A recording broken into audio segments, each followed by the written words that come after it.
सोहने रब के सोहने नाम नाल आगाज़ करने जिहड़ा बड़ा ही मेहरबान है। अल्लाह तआला दीयां सारियां मखलूकां नूं मेरा सलाम। दोस्तों अजकल जिहड़ा मौसम चलदा पिया गंदम दा मौसम है तो ये अल्लाह पाक ने कई मखलूकां दा बंदोबस्त कीता है। इंसानां वास्ते इहदे तो गंदम हासिल हुंदी है जिहदे तो उन्हां दी ग़ज़ा बनदी है और इहदे नाल नाल ही जदों गंदम दा मौसम आंदा फसलां खड़ियां हो जांदियां ने ते फसलां दे विच कीड़े मकोड़े और उड्डण वाले जिहड़े हशरात ने ये भी बड़े वाफर मकदार च आ जांदे ने ते दर हकीकत ये भी अल्लाह पाक दीयां मखलूकां दा ही बंदोबस्त अल्लाह पाक कर रहा हुंदा अपने तौर पर, क्योंकि यही वो मौसम हुंदा जदों परिंदे अंडे देने के सीजन ते आ जाते तो उन्हों के बच्चे पैदा होंदे ने, क्योंकि जिहड़े हशरात उड़ते होंदे ने वो उन्हों की खुराक बनते हैं और तिनकियां नाल उन्हों के घोंसले बनते हैं। दोस्तों जो भी ये मौसम आंदा मैं बड़ा खुश होना, उसकी वजह कि जिथे अल्लाह पाक ने साडा रोज़गार लाया, साडी फैक्ट्री के अंदर भी ये मेहमान परिंदे आते हैं तो असी इन्हां दा हर साल जिन्ने जोगे भी असी इस्तकबाल करीदा। होया इस तरह कि साडे एक दफ्तर सी ते असी उहदे विच बैठे सी तो वो एक चिड़ियां का जोड़ा आ वड़िया और वो बार बार चक्कर लगा रहा सी और मैं समझ गया कि ये इत्थे कोई महफूज जगह लभदे पे ने बच्चे देने वास्ते। दोस्तों उत्थे एक रोशनदान सी जिहदे विच वो जाके बार बार बह रही सी और तिनके लैके आ रहे सी तो मैं बड़ा खुश होया। लेकिन फिर ही मैनू बड़ा वो लेकिन फिर मैनू एक चीज़ का एहसास होया कि यार ये जगह इन्हां वास्ते ठीक नहीं है। उसदी वजह कि दफ्तर दे विच पक्खा चलदा पिया सी और मैनू डर सी किते इहदे विच ना आ जाण उन्हां दा कोई नुकसान ना हो जाए। तो दोस्तों मैं फिर वो अपने भतीजे नूं बोलिया कि मैं कहा यार इदां करो कि दरवाज़ा ना इन्हां नूं कढ के बाहर बंद कर दिओ, तो क्योंकि ये ना होवे कि पक्खे दे विच आ जाण और इन्हां दा कोई नुकसान होवे। और नाल ही मैं एक सोच में चला गया और वाकया अपने भतीजे दे नाल भाई दे नाल शेयर कर लग पिया। और मेरे दिन च एक गल आ गई कि जदों मैं छोटा हुंदा सी कि उदों साडे घर विच एक बरामदा हुंदा सी, उदों अक्सर घरां दे विच विहड़े खुले हुंदे सी ते कमरिਆਂ दे अगे बरामदे हुंदे सी ते बरामदे विच अक्सर चिड़ियां आ जांदियां सी इसे मौसम दे विच ही ते ओह आके घोंसले बनांदियां सी, अंडे दिंदियां सी ते उन्हां दे बच्चे निकलदे सी। तो दोस्तों मैं जो छोटा हुंदा सी मेरे नाल वो मैं कई दफ़ा 2-4 दफ़ा 5 दफ़ा कोई वाक़यात इदां दे मैं देखे कि जिहड़ी चिड़ी हुंदी सी अक्सर पक्खे विच आ जांदी सी बरामदे, उहदी गर्दन लत्थ के दूर चली जाती सी या फिर उहदे कोई जिस्म के टुकड़े हो जाते। मैं बड़ा गमगीन हो जाता सी दोस्तों, मेरे उत्ते दहशत की तारी हो जाती सी।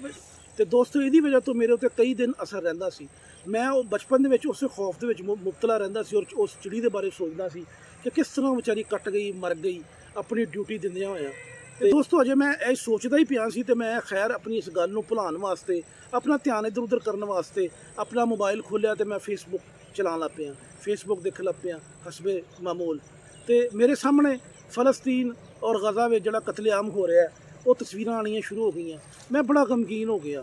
यकीन करना मैं अपने उस जिहड़ी वो बचपन वाली दहशत सी मैं उन्होंने महसूस करना शुरू कर दिता। उत्थे दे जिहड़े बच्चे जिस तरह उत्थे नाहक बेचारे शहीद किए जा रहे हैं, मैं वो बचपन के उस खौफ तो दोबारा तो मुबतला हो गया कि यार किस तरह उन्होंने जिस्म कट्टे वड्डे जा रहे हैं और बंबारी नाल लाशां हवा में उड़दियां पईयां बिल्कुल इस तरह जिस तरह के एक कोई कपड़े के बने हुए पुतले होंदे ने। मैं दोस्तों मेरे को बर्दाश्त नहीं होया यकीन करना। और उहदे विच कुछ जिहड़े मनाजर पेश किए गए उहदे विच एक बजुर्ग फलस्तीन दे उन्हां दा खानदान जड़ा वो शहीद हो गया बंबारी दे विच और वो अपने बच्चों दीयां लाशां दे कोल खड़े होके गिला कर रहे सन।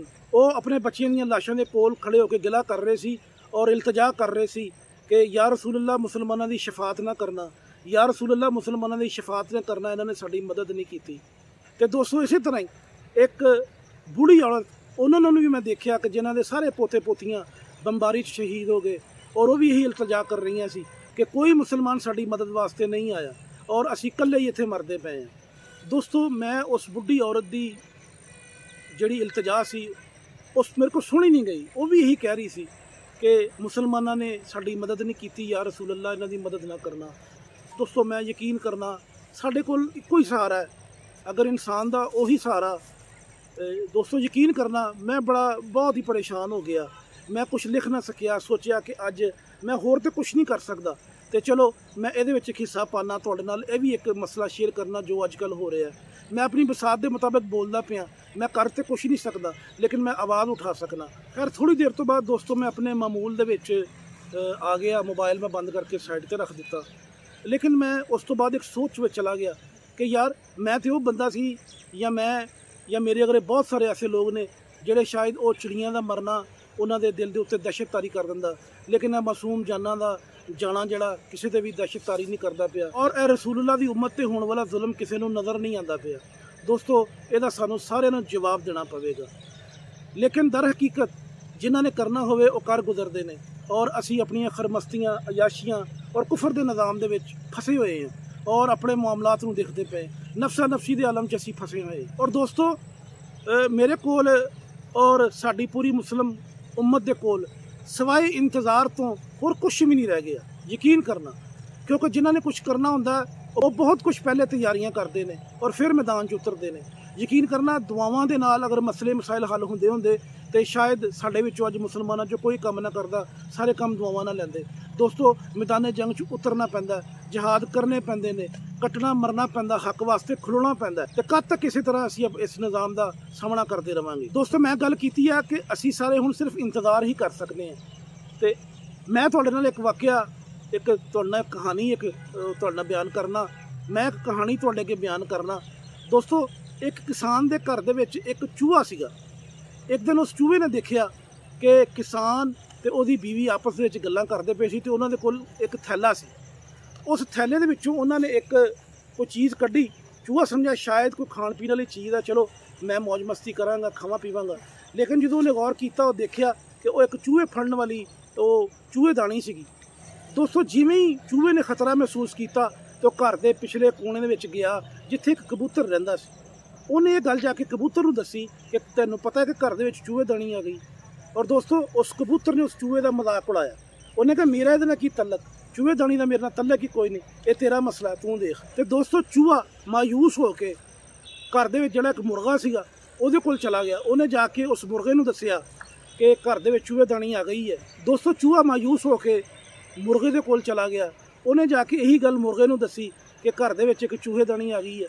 ਤੇ ਮੁਰਗਾ ਹੱਸਦਾ ਰਿਹਾ, ਖੇਡਦਾ ਰਿਹਾ, ਉਹਦਾ ਮਜ਼ਾਕ ਉਡਾਉਂਦਾ ਰਿਹਾ। ਉਹਨੇ ਕਿਹਾ ਮੇਰਾ ਮਸਲਾ ਨਹੀਂ, ਇਹ ਤੇਰਾ ਮਸਲਾ ਹੈ। ਜਦੋਂ ਚੂਹਾ ਮੁਰਗੇ ਤੋਂ ਵੀ ਮਾਯੂਸ ਹੋ ਗਿਆ, ਫਿਰ ਉਹ ਬੱਕਰੇ ਦੇ ਕੋਲ ਚਲਾ ਗਿਆ। ਉਹਨੇ ਇਹੀ ਗੱਲ ਜਾ ਕੇ ਬੱਕਰੇ ਨੂੰ ਦੱਸੀ ਕਿ ਤੈਨੂੰ ਪਤਾ ਕਿ ਘਰ ਦੇ ਵਿੱਚ ਚੂਹੇਦਾਨੀ ਆ ਗਈ। ਦੋਸਤੋ, ਇਸੇ ਤਰ੍ਹਾਂ ਬੱਕਰੇ ਨੇ ਵੀ ਮਜ਼ਾਕ ਉਡਾਇਆ। ਉਹਨੇ ਕਿਹਾ ਚੂਹੇਦਾਨੀ ਤੇ ਮੇਰਾ ਉਹਦੇ ਨਾਲ ਕੀ ਕੰਮ, ਤੂੰ ਆਪਣੀ ਖੈਰ ਮਨਾ, ਇਹ ਮੇਰਾ ਮਸਲਾ ਨਹੀਂ ਹੈਗਾ। ਪਰ ਦੋਸਤੋ, ਜਿਵੇਂ ਹੀ ਰਾਤ ਹੋਈ ਤੇ ਰਾਤ ਜਦੋਂ ਅੱਧੀ ਹੋ ਗਈ ਤੇ ਚੂਹੇਦਾਨੀ 'ਚੋਂ ਖੜਾਕ ਦੀ ਆਵਾਜ਼ ਆਈ। ਉਹ ਜਦੋਂ ਖੜਾਕ ਦੀ ਆਵਾਜ਼ ਆਈ ਤੇ ਕਿਸਾਨ ਦੀ ਬੀਵੀ ਉੱਠੀ ਦੌੜ ਕੇ। ਉਹਨੇ ਕਿਹਾ ਚੂਹਾ ਲੱਗਦਾ ਫੜਿਆ ਗਿਆ। ਉਹ ਗਈ ਜਾ ਕੇ, ਉਹਨੇ ਜਾ ਕੇ ਜਦੋਂ ਚੂਹੇ ਨੂੰ ਉਸ ਚੂਹੇਦਾਨੀ ਤੋਂ ਕੱਢਿਆ, ਦਰ ਹਕੀਕਤ ਉਹ ਚੂਹਾ ਨਹੀਂ ਸੀ ਦੋਸਤੋ, ਉਹ ਇੱਕ ਸੱਪ ਸੀ। ਸੱਪ ਦੀ ਪੂਛ ਉਸ ਚੂਹੇਦਾਨੀ 'ਚ ਆ ਗਈ ਤੇ ਉਹ ਫੜਿਆ ਗਿਆ। ਤੇ ਦੋਸਤੋ, ਜਿਵੇਂ ਹੀ ਕਿਸਾਨ ਦੀ ਬੀਵੀ ਨੇ ਉਹਨੂੰ ਉਹਦੇ ਵਿੱਚੋਂ ਕੱਢਿਆ, ਸੱਪ ਨੇ ਉਹਨੂੰ, ਤੇ ਦੋਸਤੋ ਸੱਪ ਨੇ ਉਹਨੂੰ ਡੰਗ ਮਾਰ ਦਿੱਤਾ ਔਰ ਉਹਦੀ ਹਾਲਤ ਨਾਜ਼ੁਕ ਹੋ ਗਈ। ਖੈਰ, ਕਿਸਾਨ ਦੌੜਾ ਗਿਆ, ਜਾ ਕੇ ਉੱਥੋਂ ਹਕੀਮ ਨੂੰ, ਤਬੀਬ ਨੂੰ, ਜੋਗੀ ਨੂੰ ਲੈ ਕੇ ਆਇਆ। ਉਹਨੇ ਕਿਹਾ ਦੇਖੋ ਯਾਰ ਕੀ ਮਸਲਾ ਹੈ।